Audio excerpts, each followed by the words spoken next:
Hello everyone, welcome back to another video. This is episode 2 of the series A Way Out, a series to be set free from lust. These are going to help you, they're going to help me, and I pray that it will help you as well. Today we're going to be looking into the story of Joseph, where this woman was coming up to her, telling him, come on, sleep with me. Let's see if we can get a lesson out of it. This is in Genesis chapter 39. We're going to start at verse 7. And after a while, his master's wife took notice of Joseph and said, come to bed with me. But he refused. With me in charge, he told her, my master does not condemn himself with anything in the house. Everything he owns, he has entrusted to my care. No one is greater in this house than I am. My master has withheld nothing from me except you, because you are his wife.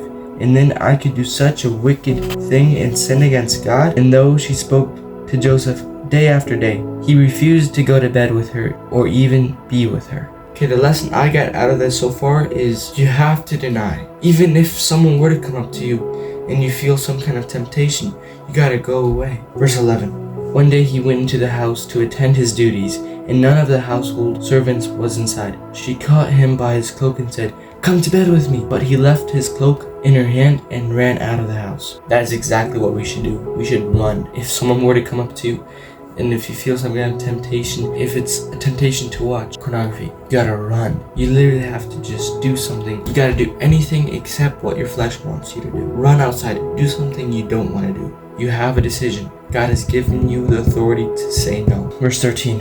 When she saw that he had left his cloak in her hand, had run out of the house, she called her household servants. Look, she said unto them, this Hebrew has been brought to us to make sport of us. He came in here to sleep with me, but I screamed. When he heard me scream for help, he left his cloak beside me and ran out of the house. Okay, that's messed up, girl. Satan could use people to tempt you. Just run. Even if you lose your job, maybe Joseph did, I'm not sure if he did, but whatever you have to lose, as long as you don't fall into that. She kept his cloak beside her until his master came home. Then she told him the story.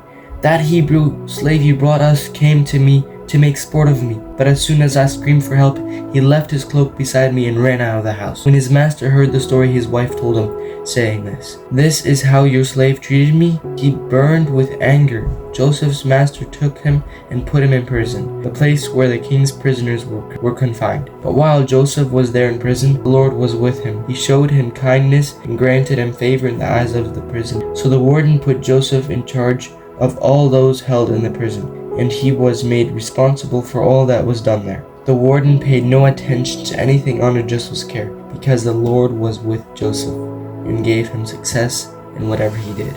See, he lost his job, was put in prison. He was held responsible for everything the prisoners did. He got accused of doing something he didn't do. But what he did do is resist temptation. He ran away, run from sexual immorality. This story says it all for itself.